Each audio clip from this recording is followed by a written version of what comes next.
നിങ്ങൾ അറിഞ്ഞോ, നമ്മുടെ സ്വന്തം ചേലക്കരയിലും ഡോക്ടർ ടൂൾസിന്റെ പുതിയ പവർ ടൂൾസ് ഷോപ്പ് തുടങ്ങിയ വാർത്ത. നല്ല ക്വാളിറ്റിയുള്ള, വാറന്റിയുള്ള, ലൈഫ് ടൈം സർവീസ് സപ്പോർട്ട് നൽകുന്ന ഏറ്റവും പുതിയ ടെക്നോളജിയിലുള്ള പവർ ടൂളുകൾ കുറഞ്ഞ വിലയിൽ ഇനി ചേലക്കരയിലെ മേപ്പാടം ജംഗ്ഷനിലുള്ള ഡോക്ടർ ടൂൾസ് ഷോപ്പിൽ സന്ദർശിക്കൂ. Doctor tools, power tool specialist.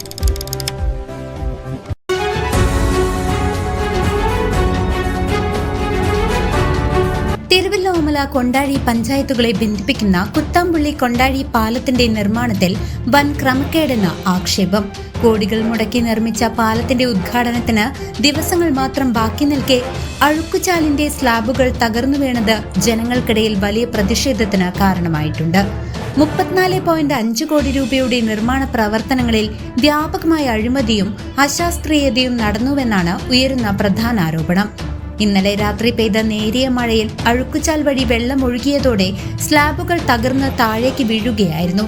തകർന്നു വീണ സ്ലാബുകളിൽ ബലത്തിനായി ഉപയോഗിക്കേണ്ട ഇരുമ്പ് കമ്പികൾ ഒന്നുപോലും ഇല്ലെന്ന ഞെട്ടിക്കുന്ന ദൃശ്യങ്ങളാണ് പുറത്തുവരുന്നത്. നാടിന്റെ സ്വപ്നപാലം യാഥാർത്ഥ്യമാകുമ്പോൾ സുരക്ഷാ മാനദണ്ഡങ്ങൾ കാറ്റിൽ പറത്തിയ കരാറുകാരും ഇതിന് കൂട്ടുനിന്ന ഉദ്യോഗസ്ഥരും ജനങ്ങളെ വഞ്ചിക്കുകയാണെന്ന് നാട്ടുകാർ ആരോപിക്കുന്നു. പഞ്ചായത്തും കൊണ്ടാഴി പഞ്ചായത്തിനെ ബന്ധിപ്പിക്കുന്ന ഒരു റോഡ്, അതായത് ഒരു പാലം, നമ്മുടെ കുത്താമ്പള്ളിക്കാരുടെ ഒരു സ്വപ്നമായിരുന്നു. ആ സ്വപ്നം സാക്ഷാത്കരിക്കാൻ അടുത്ത് നിൽക്കുമ്പോഴാണ് ഇന്നലെ ഒരു ചെറുതായിട്ടൊരു മഴയുണ്ടായി.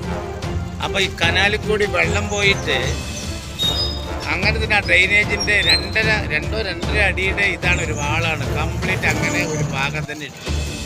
ഇത് കുത്താമ്പുള്ളിയിൽ നിന്ന് കൊണ്ടാഴി വരയ്ക്കും ഇങ്ങനെയാണ് ഈ ഡ്രെയിനേജ്. അപ്പോൾ 100% ഇത് പൊട്ടിവീഴും, ബാക്കി ഉള്ളത് എല്ലാം എന്നുള്ള കാര്യത്തിൽ തർക്കമില്ല. ഒരു കെട്ടുകമ്പി പോലും ഇതിൽ ഉപയോഗിച്ചിട്ടില്ല എന്നുള്ളത് നമുക്ക് പരിശോധിച്ചാൽ അറിയാം. അപ്പോൾ ഇതിൻ്റെ എസ്റ്റിമേറ്റിൽ എന്താണ് പറഞ്ഞിരിക്കുന്നത്? അത് ഒരു നല്ല ഒരു ഏജൻസി, അതായത് പരിചയസമ്പന്നരായിട്ടുള്ള എൻജിനീയർമാരെ കൊണ്ട് വന്ന് ഒരു ഏജൻസിയെ കൊണ്ട് ഇത് പരിശോധിക്കണം. അല്ലാതെ ഇപ്പോൾ ധൃതിയിൽ ഇലക്ഷൻ്റെ സമയമായതുകൊണ്ട് നമുക്ക് ഇവിടെ ഉദ്ഘാടനം ചെയ്യലല്ല. ഇത് ജനങ്ങൾക്ക് ബുദ്ധിമുട്ടുണ്ടാക്കുന്നതാണ്. ഇനി കുട്ടികൾ മുഴുവനും ഈ വഴിക്കാണ്, ഫുട്പാത്തിലൂടെയാണ് സെൻറ് തോമസ് ഹൈസ്കൂളിലേക്ക് നടന്നു പോകുന്നത്. അപ്പോൾ കുട്ടികളാകുമ്പോൾ 2-3 പേര് വന്നിട്ട് അവിടെ ചവിട്ടിയാൽ തന്നെ ആ ഡ്രെയിനേജിൻ്റെ വാള് കുട്ടി വീഴും എന്നുള്ള കാര്യത്തിൽ സംശയമില്ല.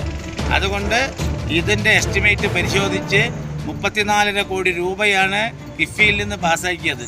ഇങ്ങനെ എന്താ പറയുക, ഒരു ഗുണനിലവാരമില്ലാത്ത ഒരു പണിയാണ് എന്നുള്ളത് ഈ ഒറ്റ മഴയിൽ നിന്ന് തന്നെ നമുക്ക് മനസ്സിലായി. അതുകൊണ്ട് ഉദ്ഘാടനം നിർത്തിവെച്ച് ഇതിൻ്റെ ഈ വർക്കുണ്ടല്ലോ, ഈ വർക്കിൻ്റെ ഗുണനിലവാരം പരിശോധിച്ച് കേടുപാടുകൾ തീർത്ത് എസ്റ്റിമേറ്റിൽ പറയുന്ന രീതിയിൽ ചെയ്തതിന് ശേഷം ഉദ്ഘാടനം ഉണ്ടായാൽ മതി എന്നാണ് നമുക്ക് ഒരു നാട്ടുകാരുടെ നിലയിൽ എനിക്ക് പറയാനുള്ളത്. മാർച്ച് 3-ന് പാലം ഉദ്ഘാടനം ചെയ്യാനിരിക്കെയാണ് ഈ തകർച്ച. ഉദ്ഘാടനത്തിന്റെ മുന്നോടിയായുള്ള സംഘാടക സമിതി യോഗം ഫെബ്രുവരി 25-ന് നടക്കാനിരിക്കുകയാണ്.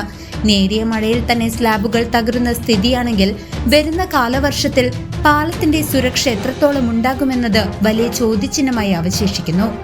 ഉന്നതതല അന്വേഷണം നടത്തി കുറ്റക്കാർക്കെതിരെ നടപടി സ്വീകരിക്കണമെന്ന ആവശ്യം ശക്തമാണ്. News desk CCV.